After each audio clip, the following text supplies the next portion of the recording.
Today's courtroom drama is straight out of a legal thriller. A man facing not one, not two, but over a dozen driving violations going back 2 decades, and he's still behind the wheel. With charges stacking up faster than a Netflix binge and a judge who's had enough, this case takes a sharp turn from routine to riveting. Watch closely as a lifetime of violations comes to a crashing halt in under 10 minutes. Trust us, you're not ready for this ending. All right, Mr. Crandall, let me see if I can get these in chronological order.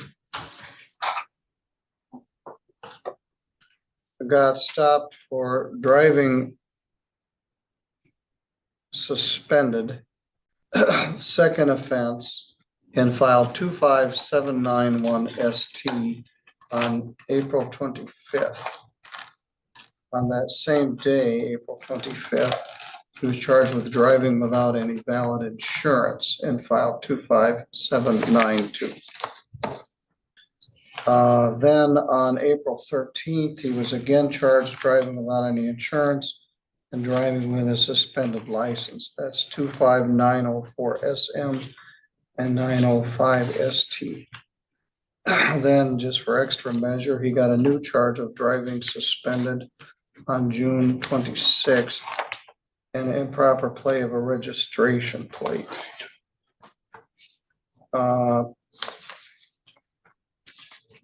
He hasn't even been arraigned on that charge yet, but I believe the prosecutor is aware of it.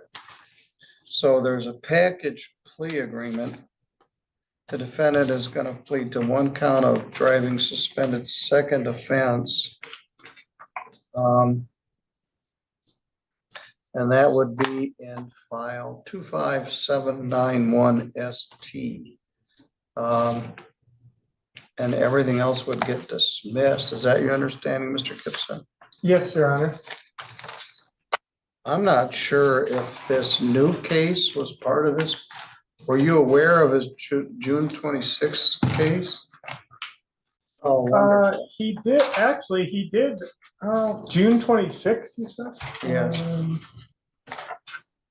Actually, yeah, I do remember him contacting me about that to inform me of it, but is what, does that have a file number? Yes, 25904 SM. Okay, so it's my understanding that that would be part of the package agreement. Okay. All right, 1 DWLS second to encompass everything. Let's pause here. What you just heard is a package plea deal, a legal strategy where multiple charges across multiple dates are bundled into one guilty plea, usually to the most serious or easily provable offense. In this case, driving while license suspended, DWLS. Second offense, a misdemeanor that can land you up to a year in jail and hit you with 2 more points on your already troubled record. It's a smart move by the defense. Get the charges reduced, avoid separate trials, and pray the judge shows some mercy. But considering this man's long, tangled history with traffic law, that mercy might be in short supply. What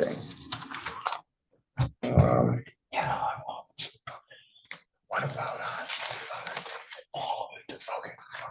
Driving suspended second is a misdemeanor, punishable by up to a year in jail and a fine of up to $1,000. Carries 2 points and requires that your license be suspended. You understand? I'm sorry. I was talking with my lawyer. Driving suspended second is a misdemeanor, punishable by up to a year in jail and a fine of up to $1,000. You understand? Yes. All right, you're going to plead a DWLS second in file number 251241 ST. Dismiss all other files for P. Gibson, including driving suspended second is 790. All right, Mr. Crandall, you heard me go through the rights several times this morning. Do you understand you have those same rights? Yes. Did anybody promise you anything to get you to plead to this? No, they didn't threaten me or anything else, please. All right, well, let me take a look at your ticket, this particular one. 791. In that case, that was a ticket that you got Michigan Avenue Railroad Drive on April 25th. Driving suspended second, no insurance, and improper plea. 11 o'clock in the morning, Michigan Avenue and Railroad Drive, right downtown. Where were you going? I was trying to check on some mechanic work at the time. Was your license suspended at that time? I think it was. Yeah, in addition to all the ones here, you've got several in Kalamazoo. You got a September 23 case of driving without a license and you failed to pay the fine. No proof of insurance, driving suspended. 3/11 of 18, driving suspended, failed to pay a license 2016. And then these all right in a row. I don't get it. It's like you just don't care. Well, I care, trust me. You're driving with no insurance, no plate, and you get pulled over 3 times in 40 days for the same thing.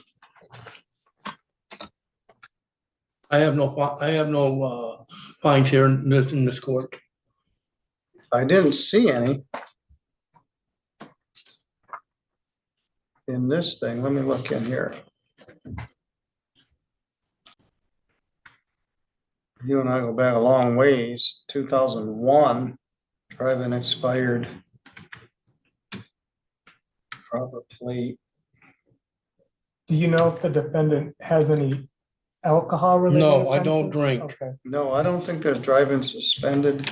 You must have 15 driving suspendeds in here, going back to 2001, when I was still prosecutor.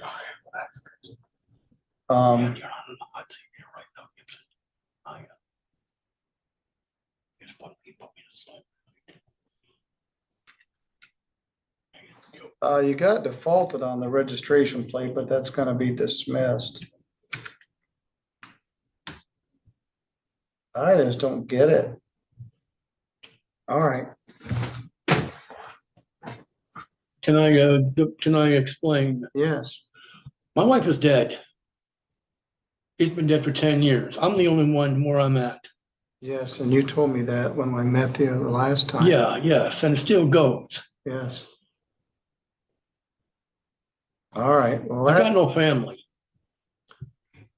yes. Wow, this is one of the most emotionally raw moments we've seen in court. The defendant reveals he's been alone for over a decade, trying to survive without support. It's a tragic picture. But here's the tough question. Does hardship justify breaking the law again and again? The judge clearly sympathizes, even says, "I believe everything you're saying." But sympathy isn't a defense. And when it comes to public safety and repeated driving offenses, the court has to draw a line. What do you think? Should the system offer more flexibility in cases like this? Or is enough finally enough? You think I'm lying to you? I'm not. No, I believe everything you're saying, but that doesn't give you the right to just keep driving with no insurance and no plates, and you get arrested, you bond out, you get arrested, come back. They dismissed everything except this one year offense. They don't want me to put you in jail for 1 year. They give you a $75 crime victims' right fee, a $50 state minimum fee, $125 due by August 31, 25. You're going to jail for 7 days, starting right now. I'm going to jail? Yeah, yes. You're gonna stop driving a car.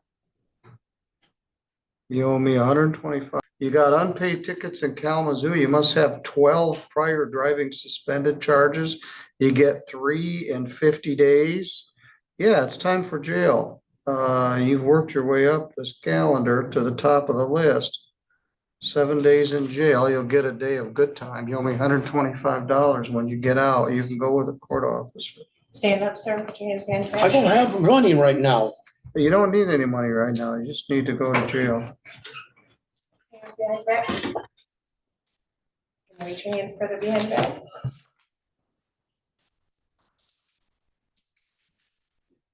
Well, 7 days? Yes. I can make it more if you'd like. No. Let's go, sir. All right, Mr. Crandall, you're good to When go. am I gonna be able to get out? Just a moment. You'll get out in 6 days. What is? Yes, today's Friday. You'll probably get out next Thursday. Let's go. Do you have a pet? Yeah, I got 3 of them. All right, we're gonna let you make a phone call, somebody to take care of your pets.